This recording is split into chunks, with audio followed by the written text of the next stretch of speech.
This is Trend Following Radio, where great thinking comes alive. Nobel Prize winners, legendary traders, best-selling authors, and the pros that know what drive us irrational human beings. I am your host, Michael Covel. Not filtered, raw, honest. That's my passion.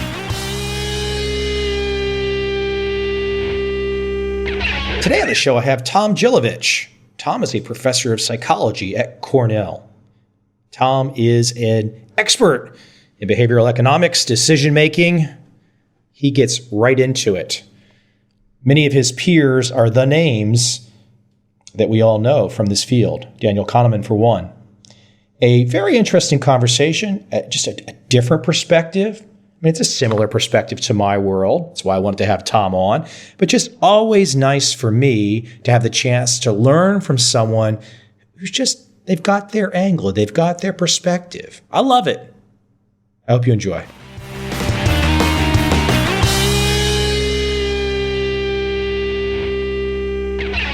So listen, here's where I want to jump in. Professor of psychology. When did you first have that moment where you're like, hold on, my world has, for some aspects of your world, has now dovetailed into money and markets? When did that first hit you? Oh, I wasn't expecting such a difficult question right out of the gate. Come on. Well, it sort of comes in stages. My general research interest is in how people evaluate the evidence they encounter in their everyday life and make judgments, form beliefs, decide on courses of action, and in particular, how they can sometimes get that wrong and form faulty beliefs and embark on disastrous courses of action. And one thing I like about that area of research is that it's very versatile. One minute I'm studying the world of sports, another minute politics, another day relationships. And when I came to Cornell, Dick Thaler was here, and he's an economist who was captivated by the work, like I was, of Amos Tversky and Daniel Kahneman. And so I sort of, through Dick and Bob Frank, who is also an economist here with a behavioral bent, got my economics training through them, two very unconventional economists. And I was sort of absorbed in that world that involved lots of the decisions that were of interest were monetary decisions. And then, so I guess you could say kind of early on in my time at Cornell, and that slowly grew. And then when Gary Belsky and I decided to write this popular book on general market book on behavioral economics, then I guess that's the moment. That's the answer. That's when it really felt like it's not accurate to call me a behavioral economist, but I know people were using that label. So, hey, I guess I'm in that world. Well, listen, I'm not going to only stay in that world today because, like you just mentioned, you've got some diversity of interest in how you apply your insights. One of the ones that I wanted to jump into as a, I don't want to say lifelong basketball fan, but grew up watching the Celtics in the 80s and watching Larry Bird, and and after that watching Michael Jordan in the early 90s. And you've done quite a bit of work on the hot hand. The idea that sometimes, and I'll let you explain better, but sometimes people just get a hot hand and they can, and I was looking at your logic, and I want you to explain more and expand, but I was still having a hard time wrapping my arms around the idea, if it could be true when it came down to championship type pressure, when guys like Bird and Jordan were actually winning championships. But I'll let you, let me let you step back and explain the whole idea from the get-go. Okay, well, first of all, let me say I'm with you on that. That was my favorite basketball team ever as well, the Boston Celtics during the 80s, the Dennis Johnson, Bird, McHale, Parrish team. That was just a sensational team, and the rivalry with the Lakers, I mean, that may never happen again. That was just great basketball, so I'm totally with you on that. If you play or watch the game of basketball, the existence of a hot hand just seems like as true as anything that you've encountered. It seems like you make a shot, you make a couple shots, you get relaxed. The game seems to get easier. And people often describe it as the basket seems bigger. Anything you shoot seems more likely to go in. Conversely, if you've done poorly, seems like the basket seems to shrink, and even a well-aimed shot is going to ring out. You get tense and hesitant, and the game just seems harder. So it's one of the most compelling experiences that you can have on the basketball court. And when I was a graduate student at Stanford, Amos Tversky introduced me to a bunch of research on misperception of randomness, that if you ask people to generate a random sequence, they just can't do it. They expect random things to alternate between the different outcomes much more often than you would expect. Chance is lumpier than you would expect, streakier. Statisticians call this the clustering illusion, that their chance clusters things together more than intuition suggests they would. And so if you take, in my class, I take a bag of M&Ms and just randomly pour them into the jar, and you show them to people, and they just don't look randomly arranged. Oh, there's a big cluster of blue over there. There's a cluster of the green ones. Anyway, this work I thought was very interesting, and I wondered whether this contributed to excessive belief in streak shooting, whether we thought that there was more streakiness than there actually was. I did not myself question the existence of streak shooting, and I talked to Amos about it, and he had been interested in the same thing, and in fact had done a tentative study a number of years before, but he didn't think you could really study it effectively because you just couldn't get the data that you needed. Back then, there was only one team that kept track of shots in sequence, and that's what you need to test streak shooting. Every team could tell you that someone was 10 for 18 on the night, but they couldn't tell you when the 10 hits happened relative to the 8 misses. And I told him I knew of this team. I knew of this famed statistician working for the Philadelphia 76ers. I thought I could get the data. So we did a more ambitious test. And I really thought that we were testing whether it was an exaggerated belief. Amos was completely confident that, nope, there is no streak shooting, and it turns out he was right. Another testimonial to Amos being more insightful, smarter than all the rest of us. Anyway, it turns out that whether a player has made 2-3 shots in a row, they're no more likely to make their next shot than if they've missed, or next several shots than if they've missed 2, 3, 4 in a row.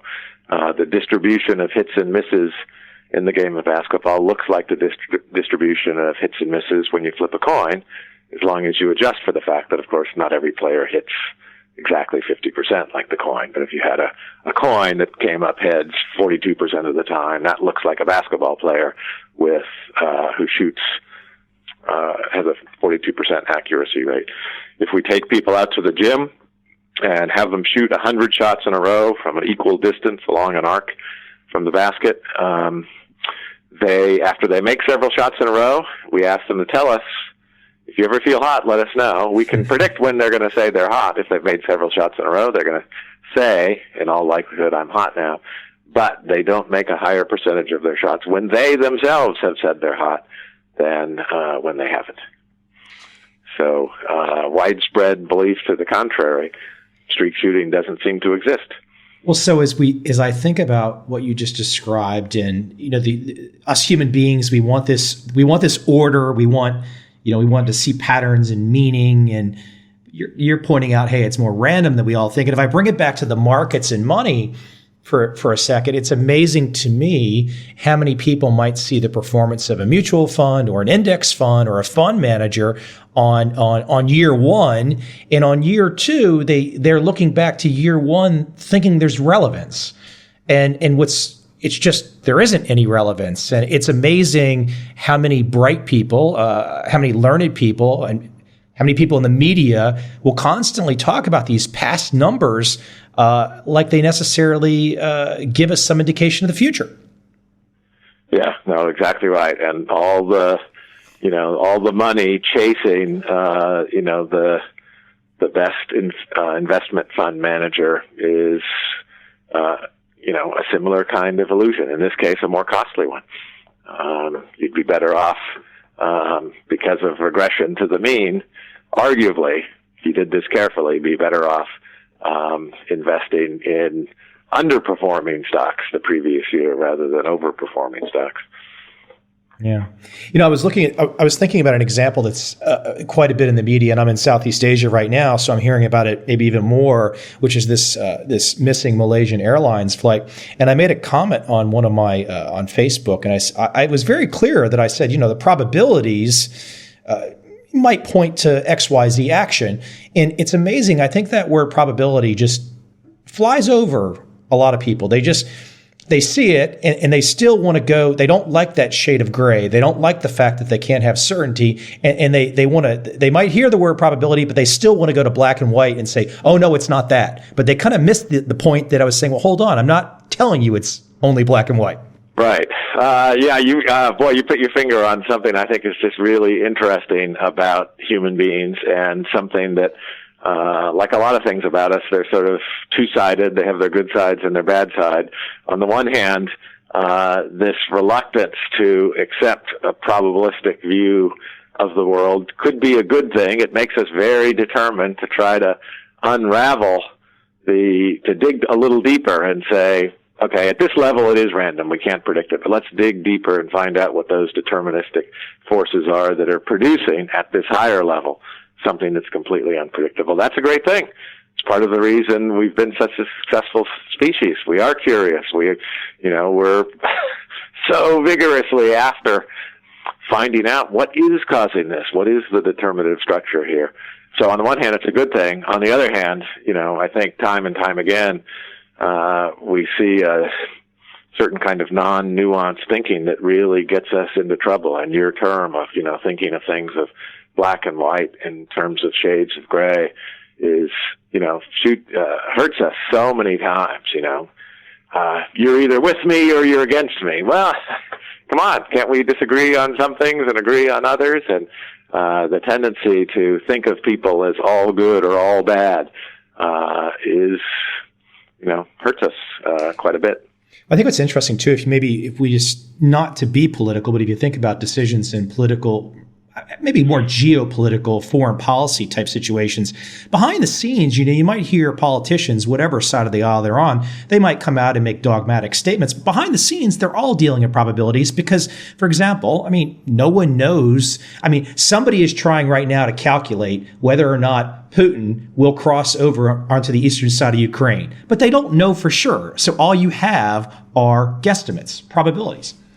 Yeah, there was a very nice study done by Phil Tetlock, a colleague, social psychologist, who looked at forecasters trying to predict what's going to happen. He asked people a bunch of questions about the current geopolitical scene over a many-year period. So when it looked like, the French-speaking provinces of Canada might secede, or early on when it looked like there was trouble in the Soviet Union, it might break up. He asked a whole bunch of expert prognosticators to make one of three different predictions. Yes, this is going to happen. The Soviet Union is going to break up. It's just going to continue in the current kind of stasis it is, or there's going to be some kind of retrenchment. So they made a trichotomous prediction and indicated how confident they were. And confidence vastly exceeded their accuracy rate. And the most overconfident people of all are the people like you just described, people who tend to see the world in black and white. He described them as hedgehogs as opposed to foxes. That is, the people, talking heads on the news who have one overarching theory of the world that leads them to be very confident, to portray confidence when they're on television or being quoted in the media. And they're the ones who are most wildly overconfident. Let me shift I mean, nothing's really a shift in this whole topic. It all kind of touches tangentially whether or not the example slightly goes in a different direction. But, I saw some of your work and, people drawing conclusions from incomplete and unrepresentative evidence. Big problem.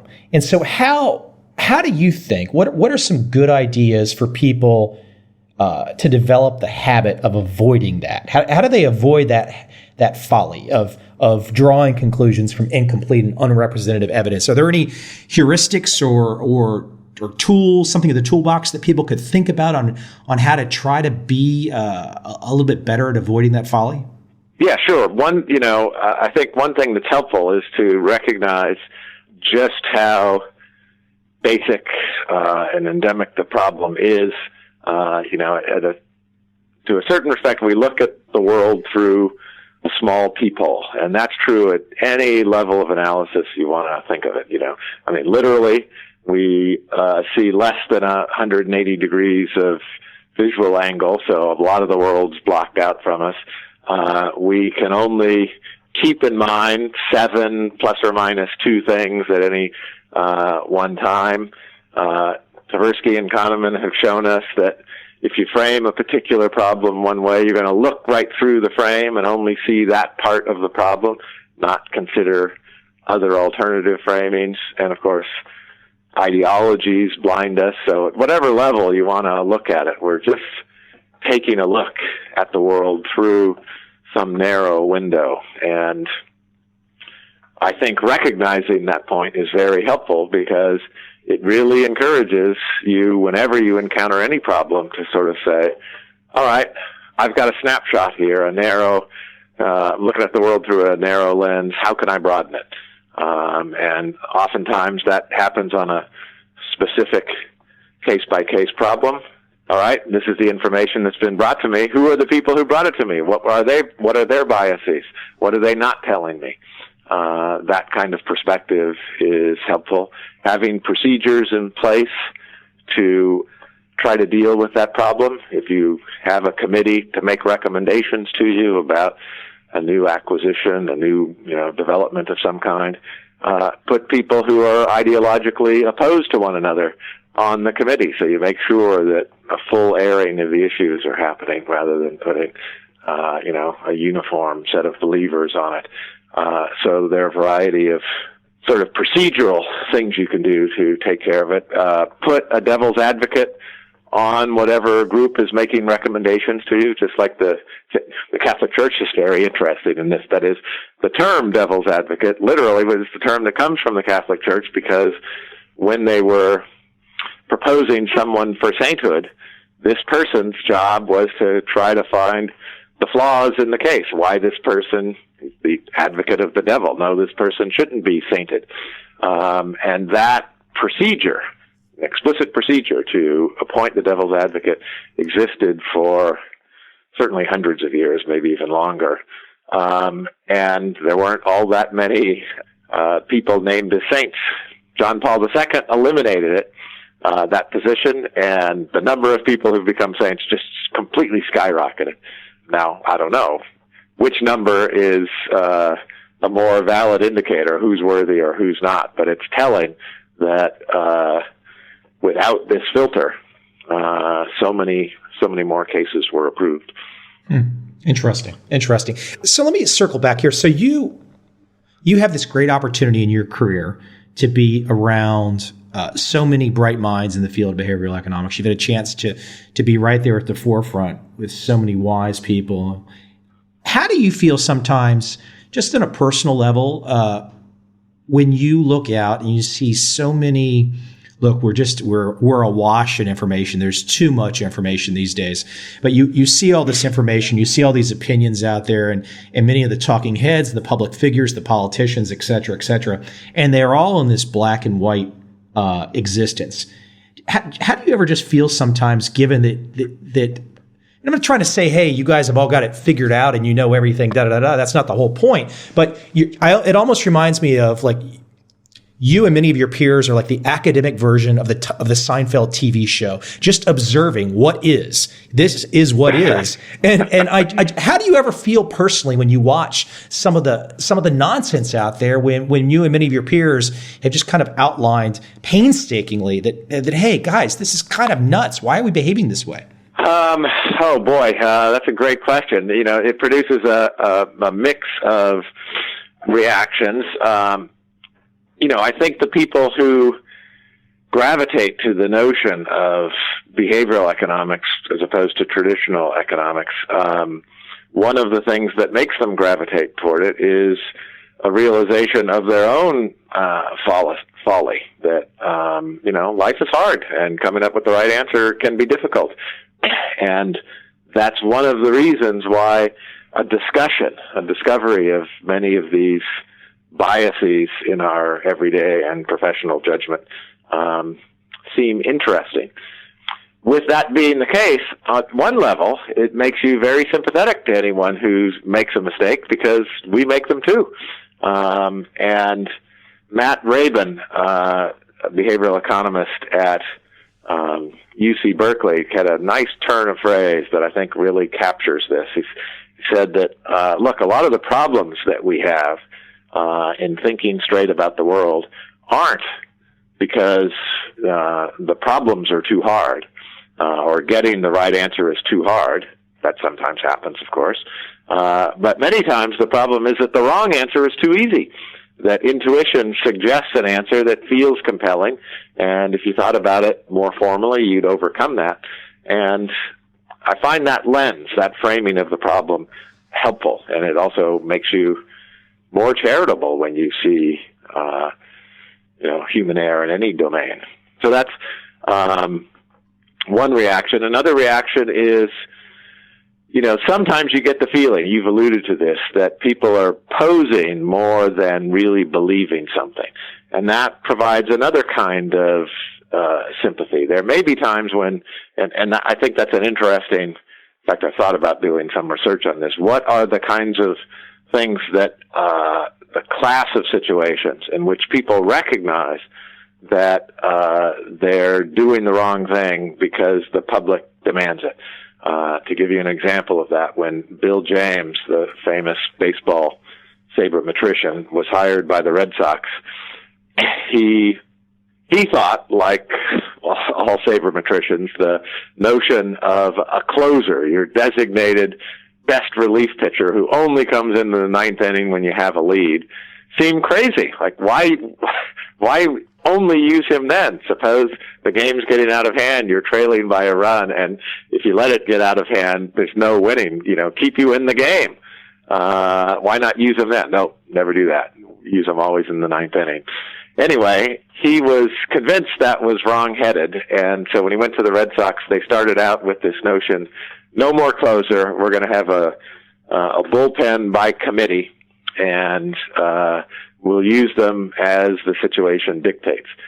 Anyway, like the first 10 games of the season, their bullpen didn't do well, and they were just excoriated in the media, and no longer a bullpen by committee. They, too, then had their closer.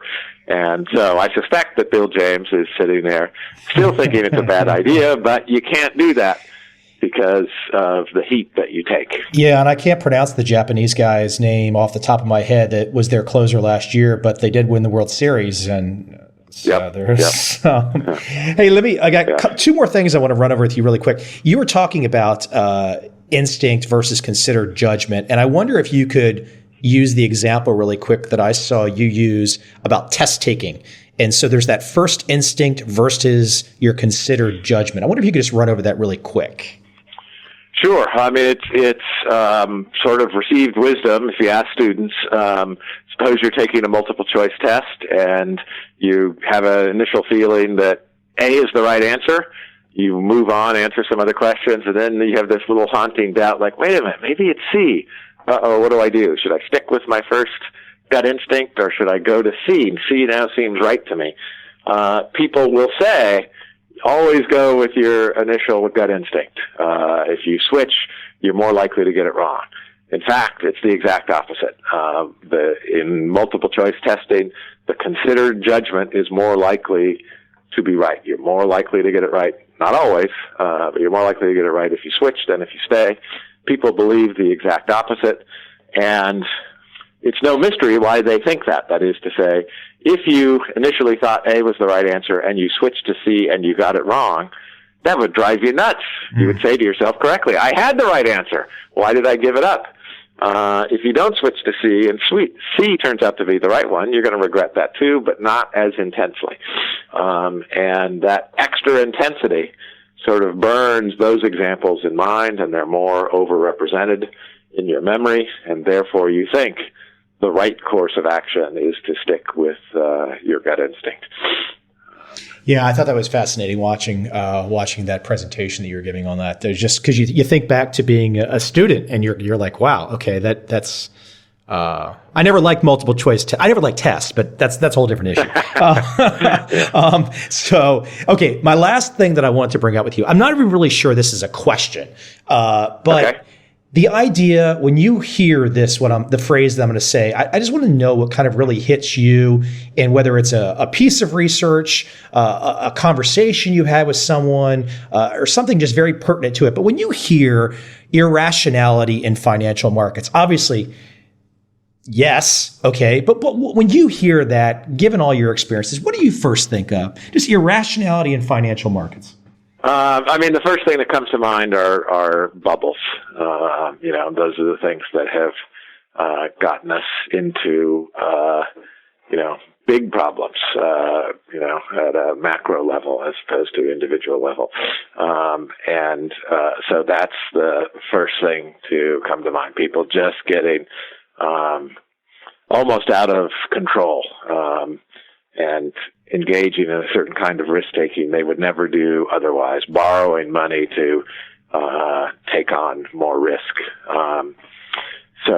And I think it's just a really interesting situation.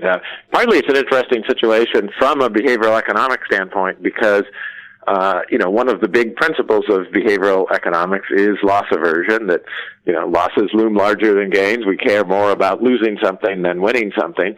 And in a market bubble, people have been making money. They've done well, you would think. The research suggests that there people get conservative, that they want to lock in their gains. They're not going to, in the domain of gains, they tend to be risk averse rather than risk seeking. Why aren't they risk averse there? And I think one insight into that problem is that, yes, although objectively they have been making money, psychologically they may not feel that way. Even though objectively they're in the domain of gains, they may feel like they're in the domain of losses. That is, during stock market bubbles, you keep hearing about, you've made money, but you heard about someone else who made even more than you. The finance magazines, all the money magazines are full of stories of people who bought this stock at this price, and they're in their giant mansions and on their yachts, and that can make you feel like you're falling behind. And now that I'm falling behind, but I want to fall behind, I'm willing to take more chances. Is that part of the psychology that feeds the kind of irrational behavior we see in bubbles? And if you can actually work your way around, walk away from that type of thinking, you probably set yourself up for a decent financial life. Yeah, absolutely. And if there's one sort, I don't want to hold it. That's getting a little bit like the black and white thinking we said before. But one helpful idea is, if you do as well as the market, you're doing pretty well. That is, one great thing about, modern capitalism. You have people in charge of these corporations whose job it is to make money, and they do a very good job of it. They're selected very well for that ability. And, so during downtimes, they've tended to do a pretty good job of making money. During good times, they've done a good job of making money. So being a part owner of those companies, which is what a diversified portfolio gives you, is not a bad thing. You don't need to be better than the market. If you invest early and you're in the market and doing what the market's doing, you do pretty well. Well, Tom, listen, I appreciate your time today. Where is the best place for people to go to? I'm thinking check out your books on Amazon. I think there's 2. Is that 2? Well, 2 it books. depends on how you count. Yeah, 2 trade books, and then I've got with Dale Griffin and Danny Kahneman, a collection of some of the most important. We edited a book containing some of the most important articles on judgment and decision making, and then I have a textbook. Gotcha. How We Know What Isn't So is one of them. I know that. Hey, where's the best online location that people can go to check you out? Maybe see your papers, your homepage. Where's the best place for them to go? Yeah, just go to the psychology department at Cornell, and it lists all the faculty there. I'm one of them. You just click on mine, and it'll say everything. I have all my papers there, and a couple of commercials and books and stuff like that. A blog that I did, etc. Hey, Tom, it was good chatting, and hopefully we can talk again in the future. That'd be great. It was fun chatting with you. Take care.